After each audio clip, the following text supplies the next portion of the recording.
Coucou tout le monde, comment ça va bien? Bienvenue sur Phytoasis, c'est Laurent, je suis super content de vous retrouver. Et aujourd'hui, on va parler d'un truc un petit peu différent d'habitude. On va pas parler que des huiles essentielles, on va faire un petit peu phytothérapie au sens large. Alors de temps en temps, vous voyez que ça se barre un petit peu dans tous les sens parce que la caméra fait ce qu'elle veut. Et donc, si ça vous donne envie de vomir, prenez un petit peu de gingembre, hein, parce que moi aussi, hein, ça me donne envie de vomir.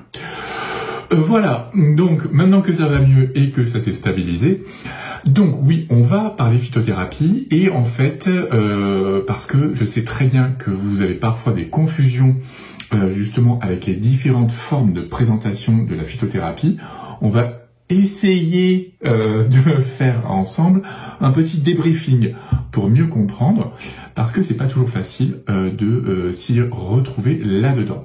Mais avant de commencer, n'oubliez pas de vous abonner, et de 1, parce que ça fait plaisir, vous laissez un petit message, 2, parce que ça fait super plaisir, vous êtes des amours, vous me dites que des gentillesses, tu te calmes la caméra, vous me dites que des gentillesses et ça fait trop chaud au cœur. Et ensuite, n'oubliez pas de lâcher un petit pouce vers le haut, ça fait plaisir. Et puis surtout, n'oubliez pas de récupérer l'e-book juste en dessous, là, dans les descriptions. Et à partir de là, on peut commencer. Et donc oui, aujourd'hui dans cette vidéo, on va voir 4 formes de présentation de plantes complètement différentes, que vous allez certainement utiliser de façon peut-être pas quotidienne, mais que vous connaissez, que vous rencontrez, et donc voir à chaque fois leur intérêt, les avantages, les inconvénients, les limites de ces formes, et quand est-ce qu'il vaudra mieux les utiliser. Nous allons voir l'utilisation des plantes sèches, sous forme d'infusion, de décoction, tisane, thé et compagnie, tout simplement. Ensuite, on va voir les teintures mères. Donc là, on passera à une concentration déjà un peu plus importante. Les extraits de plantes standardisés, donc c'est-à-dire les poudres ou en sous forme de gélules. Et bien sûr, les huiles essentielles. Et on fera à la fin un petit comparatif de tout ça pour que vous puissiez justement vous dire « Ah, là, c'est peut-être plus intéressant que je prenne ça. » Ou là, peut-être que je fais ça. Et tiens, pourquoi pas tenter ça. Voilà. Et n'oubliez pas, bien sûr, à la fin, de me dire ce que vous en pensez. Si vous utilisez déjà toutes ces formes-là, laquelle vous intéresse le plus et voilà, quelle est votre façon de faire le plus souvent. On va commencer en premier par l'une des formes les plus douces, traditionnelles d'utilisation de la phytothérapie, et à savoir la plante en elle-même sous forme d'infusion ou de décoction. Ce sont les infusions de thym, les tisanes de camomille, votre petit sachet de thé, voilà, c'est exactement ça. Le principe de tout ça, c'est de mettre soit la plante entière, soit une partie de cette plante dans de l'eau chaude. Ce processus-là, par infusion, va provoquer l'extraction des molécules hydrosolubles. Donc vous allez récupérer des mucilages, des flavonoïdes, des tannins, des polyphénols, qui seront en concentration raisonnable, plutôt faible, parce que vous mettez pas une grande quantité de plantes dans votre tisane. Sinon, c'est plus une tisane, c'est Jardiland. Et là, c'est moins intéressant à boire, à manger du coup.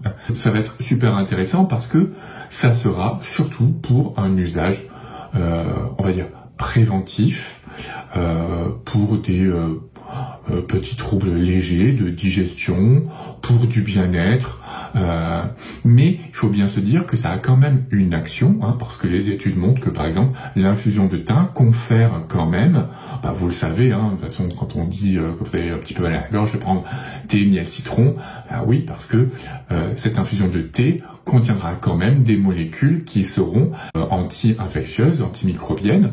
Alors bien sûr, ça ne sera pas comparable à l'huile essentielle de thym. Je dis exprès de thym, je précise pas parce que elles seront toutes bien plus puissantes qu'une infusion de thym, mais ça sera toujours intéressant. Et l'avantage de ça, c'est que comme c'est beaucoup plus doux, oui, on peut l'utiliser de façon répétée sans souci. Vous vous retrouvez avec quelque chose qui est facile à faire, avec une action qui sera douce et progressive. Vous aurez très peu de risques. Comme je vous le disais, la prise répétée est tout à fait possible. Vous pouvez en prendre quotidiennement et ça vous servira donc à vous faire plaisir en prévention, en troubles légers, comme je disais, pour de la digestion, pour du bien-être, pour le sommeil ou encore pour de l'ORL léger. Ça se présente comment? Ça se présente comme ça. Voilà. Donc là, vous avez de la passiflore. Donc là, c'est la plante entière qui s'est retrouvée broyée. Donc voilà, vous avez des petits... J'en ai partout sur mon bureau. C'est tellement pratique de faire ça. C'est une tellement bonne idée. Je suis content de faire ces TP. Ça va être le bordel après. Bon, ou plus simple, parce que ça mettra moins de bordel sur mon bureau. Ici, vous avez de la camomille. C'est directement de la fleur que vous avez et que vous allez faire infuser dans votre eau chaude. Hein. Et donc là, c'est très bien. Donc voilà, donc vous avez vraiment quelque chose qui n'est pas travaillé, c'est brut de décoffrage, c'est la nature dans un verre, et que vous allez faire infuser, vous allez récupérer des petites molécules qui vont vous faire du bien. Ensuite, vous avez aussi ce qu'on appelle les teintures mères. Alors les teintures mères, c'est quoi? Là, c'est pareil. J'ai loupé mon bureau. Là, c'est pareil. Vous allez faire cette fois macérer la plante. Cette fois pas dans l'eau, mais dans une préparation qu'on vous vend déjà toute faite. Et cette préparation est un mélange d'eau et d'alcool, donc hydroalcoolique. Grâce à l'action de l'eau et de l'alcool, on va récupérer beaucoup plus de molécules. On va avoir un spectre de molécules qui va mieux représenter tout ce que la plante contient. On va mettre beaucoup plus de plantes dedans. Donc on aura à la fois plus de diversité moléculaire et on aura aussi une concentration bien plus importante. On aura une action santé, thérapeutique, bien-être qui sera plus marquée. Ça permettra aussi une conservation bien meilleure de la plante, mais le petit X, c'est qu'il y a présence d'alcool. Et donc ça, par exemple, vous pouvez utiliser une teinture mère comme celle-là. Donc là, c'est de la rhodiole. Et donc là, vous en mettez beaucoup moins, parce que voilà, vos tisanes, vous pouvez en boire plusieurs par jour, tandis que là, c'est en même temps, c'est 30 à 50 gouttes, 2-3 fois par jour maximum qu'il faut prendre. Faut pas faire de bêtises. Et là, vous avez tout aussi un spectre de troubles qu'on va pouvoir soutenir, soulager grâce à ces préparations qui sera très intéressant. Que ce soit du digestif, en particulier de l'hépatique, on va améliorer les troubles de l'humeur, les troubles du sommeil, le stress, l'anxiété. On va pouvoir agir aussi sur certaines douleurs. On va faire plutôt des cures, oui, sur 2-3 mois, mais ça sera un grand maximum. La concentration est plus importante que dans vos tisanes et dans vos infusions. L'action va se faire sur la durée parce que la prise quotidienne fait qu'il va y avoir au fur et à mesure une augmentation des concentrations, des molécules intéressantes dans le sang qui va arriver à un plateau. C'est comme ça qu'on va arriver à avoir un effet qui sera plus marqué. C'est pour ça que on conseille en général la prise sur 2 à 3 mois pour arriver à une concentration sérique, donc sanguine, efficace. Les risques sont faibles, généralement c'est assez bien supporté. Il faudra faire attention à certaines plantes et puis bien sûr au terrain de la personne qui va prendre ces plantes-là. Comme je vous le disais, oui, la prise en cure est tout à fait possible et en général conseillée sur plusieurs semaines, voire 2-3 mois.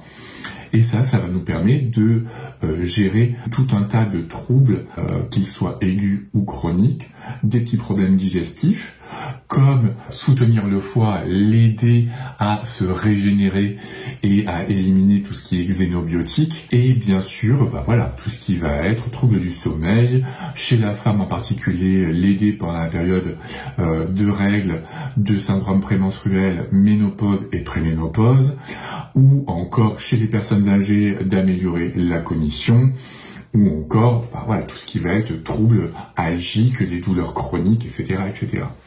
Donc là-dessus, ça peut être super intéressant de faire des petites cures de teinture mère avec des synergies possibles. C'est vraiment quelque chose qui est très efficace et qui peut être doux et qui va donc être conseillé, mais toujours en s'adaptant à la personne qui va recevoir ces plantes-là, parce qu'il faut à chaque fois adapter au terrain, aux besoins, à l'âge, à la médication, en cours, au traitement, etc., etc. Ensuite, il y a ce que vous connaissez très bien, sans le connaître forcément sous ce terme-là, c'est ce qu'on appelle les extraits de plantes sèches standardisés.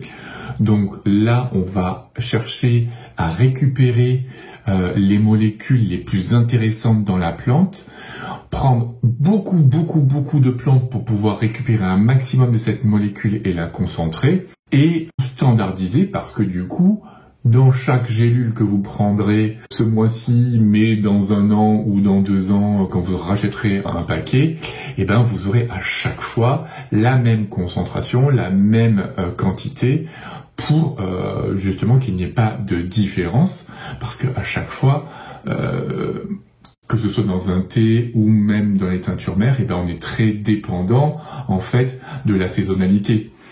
Du mode de culture, etc., etc. Et donc vous n'avez pas forcément les mêmes concentrations à l'intérieur. Tandis que là, si vous prenez ça par exemple, ça c'est de l'ashwagandha. Ok, et ben celle-là, voilà, à chaque fois, là j'ai 500 mg d'ashwagandha à l'intérieur, qui est titré à 5% de withanoïdes. Donc c'est ça qui va être très intéressant. Et donc je sais très bien que au moins entre une gélule et une autre, et d'un lot à l'autre, à chaque fois, je me retrouve exactement avec la même concentration.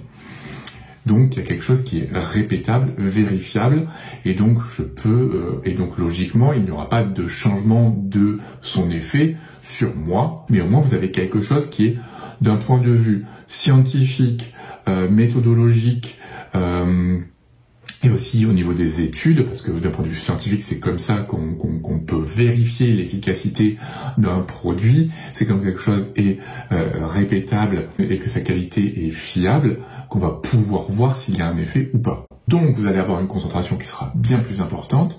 Encore une fois, son action va se faire sur la durée. En général, ça prend bien 15 jours, 3 semaines pour arriver à un effet qui se ressente bien. Les risques sont modérés et ça va vraiment dépendre aussi en fonction de la plante. Encore une fois, la prise de cure est possible et même conseillée plutôt que sur du très long terme. Ça sera plusieurs semaines à 2-3 mois en général. Et là encore, ça va nous permettre de gérer des troubles aigus à chroniques le plus souvent. Et puis bien sûr, on en arrive à la 4e forme que l'on chouchoute un petit peu sur cette chaîne, les huiles essentielles. Bon là, j'ai pas besoin de vous montrer à quoi ça ressemble, vous le savez un petit peu. Comment ça fonctionne là, c'est très différent, puisque là, on va concentrer encore plus les plantes, mais de façon bien plus exagérée que ce que vous aviez dans les autres galéniques. Puisque là on parle de plusieurs kilos de plantes pour faire 1 litre d'huile essentielle. Donc là c'est vraiment du top concentration, dans l'ultra concentration. Donc oui, ça va être très intéressant de les utiliser. Le gros avantage encore des huiles essentielles, c'est qu'elles sont polyvalentes. Donc vous n'allez pas utiliser uniquement la voie orale, vous allez utiliser la voie olfactive, les sentir, ça va vous apaiser, que ce soit en inhalation ou en diffusion. Vous allez pouvoir les utiliser par voie cutanée, que ce soit directement sur votre peau ou carrément en massage. Et donc ça peut être très intéressant. Bien sûr, vous allez pouvoir faire des soins de bien-être avec la cosmétique. Et puis, évidemment, il y a aussi la voie orale. Donc là, on a un panel aussi au niveau de la façon de les utiliser qui est très intéressant. Donc, vous avez quelque chose de très concentré, de polyvalent, comme je viens de vous dire.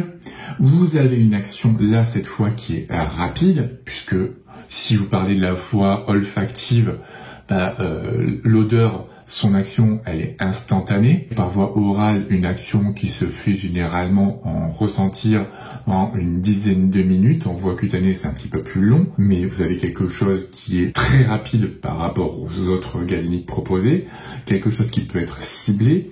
Encore une fois, vous avez des synergies qui peuvent se faire avec différentes huiles essentielles, mais là c'est pareil que pour les autres. Vous pouvez faire en infusion plusieurs plantes infusées, comme par exemple avec aussi les teintures mères. Donc ça, à chaque fois, les synergies sont possibles. Cette fois, les risques, vous le savez, je vous serine avec, ils sont non négligeables avec les huiles essentielles. Mais une fois que vous les connaissez, qui sont maîtrisées, une fois que vous connaissez bien l'huile essentielle qui vous intéresse, parce que parfois il y a des précautions particulières sur une seule huile essentielle. Donc voilà, il faut en tenir compte et il faut faire attention. C'est pour ça qu'en général, les prises seront courtes et mesurées, de l'ordre de quelques jours à 2-3 semaines la plupart du temps, et on va aussi accorder la concentration en fonction de la durée de la prise. Et comme je vous le disais, tout ça, ça nous servira à la fois à se faire plaisir, mais aussi à gérer des infections aiguës comme chroniques, des douleurs, gérer aussi tout tout ce qui peut être, là aussi, les humeurs, l'anxiété, le sommeil, le stress, la digestion, et puis la cosmétique, etc., etc. Donc là encore, un champ des possibles qui est assez exceptionnel. Je vous ai fait un petit tableau pour vous permettre d'avoir une vue d'ensemble. Comme ça, vous pouvez comparer et voir que oui, à chaque fois, on a des petites différences. Donc, quand vous avez une plante sèche, en infusion, vous allez avoir des molécules qui seront uniquement hydrosolubles, puisqu'on est dans l'eau, je le rappelle. La teinture mère, vous aurez des molécules hydrosolubles et liposolubles grâce à la présence d'alcool. Vous aurez même parfois une petite présence d'huile essentielle.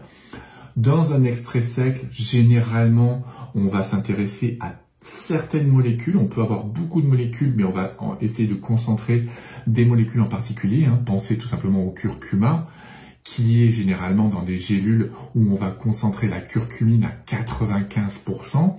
Donc là, on s'intéresse vraiment à une molécule en particulier, donc on n'est pas loin de l'allopathie. C'est un petit peu comme un médicament, puisqu'un médicament c'est une ou deux molécules à tout péter, là c'est un peu ce qui est recherché aussi. Donc on fait la abstraction de tout ce que le reste de la plante pourrait apporter, donc ça peut être dommage dans un sens. Mais les études, si on prend le cas de la curcumine, les études se focalisent sur la curcumine et nous permettent de connaître justement du coup le dosage le plus intéressant, à partir de combien de milligrammes c'est intéressant pour avoir un effet au niveau digestif, au niveau protecteur hépatique ou des effets antalgiques ou des effets encore protecteurs sur l'intestin pour améliorer la digestion. Ça va aussi permettre d'améliorer la biodisponibilité de ces molécules, en particulier la curcumine, parce que vous savez qu'elle est très très peu absorbée par notre tube digestif. Donc dans ces cas-là, quand vous les avez en gélule, elles vont être sous forme liposomale, donc enrobées d'huile végétale, pour améliorer justement cette biodisponibilité et en avoir plus dans le corps pour un effet plus intéressant. Et puis bien sûr, les huiles essentielles, cette fois, sont uniquement des molécules volatiles, aromatiques, qui sont lipophiles, mais qui seront ultra concentrées. Ce qui fait que du coup, on va avoir une graduation au fur et à mesure de cette concentration moléculaire au niveau de la puissance, puisque dans une plante sèche, en infusion, la puissance elle est assez légère, elle est faible. Dans une teinture mère et dans l'extrait sec, elle commence à être intéressante. Et bien sûr, les huiles essentielles sont ultra concentrées, donc d'une puissance redoutable. Donc, au niveau des avantages, la plante sèche, les infusions, vous avez quelque chose de doux, quelque chose qui est économique, mais du coup, je vous l'ai expliqué, puisqu'il va y avoir des variations d'une saison à l'autre, s'il a fait chaud, s'il n'a pas fait chaud, si la plante a été récoltée n'importe comment, si elle est bio, si elle n'est pas bio, donc il y a eu des pesticides, forcément la qualité peut être variable, ça peut être plus ou moins intéressant de l'utiliser. Si on s'intéresse à la teinture mère, là on a une extraction qui va être plus intéressante, puisqu'on aura quelque chose d'un peu plus complet au niveau moléculaire. Mais le souci, c'est que on peut avoir des concentrations variables, et comme je vous le disais, il y a la présence d'alcool. Pour ce qui est de l'extrait sec, on a des doses qui sont précises, on a des études qui sont faites sur ces extraits secs, donc ça c'est intéressant, mais on n'a pas le totum de la plante, et le prix peut être plus élevé forcément, mais quelque chose qui est généralement plus efficace. Et bien sûr, après vous avez les huiles essentielles. Là, une concentration maximale, une action rapide, mais des risques d'irritation, d'allergie, une certaine toxicité en fonction de la voie, la concentration et la personne qui va l'utiliser. Voilà. Tout ça, à chaque fois, à faire très attention. Donc je le rappelle, les risques sont très faibles avec la plante sèche. Il faut faire attention aux enfants chez la femme enceinte et chez les personnes qui ont des problèmes avec l'alcool pour la teinture mère. Pour les extraits secs, oui, il y a des risques de surdosage possibles, mais c'est relativement rare. Et faites attention parce qu'il peut y avoir des interactions médicamenteuses. Je pense notamment au millepertuis avec certains anxiolytiques. Et puis, vous avez des risques majeurs avec les huiles essentielles. Voilà, écoutez, j'espère que ça vous a plu. N'hésitez pas à me le dire dans les commentaires et dites-moi justement ce que vous avez tendance à utiliser le plus souvent. Moi, je vous dis à très bientôt et d'ici là, portez-vous bien.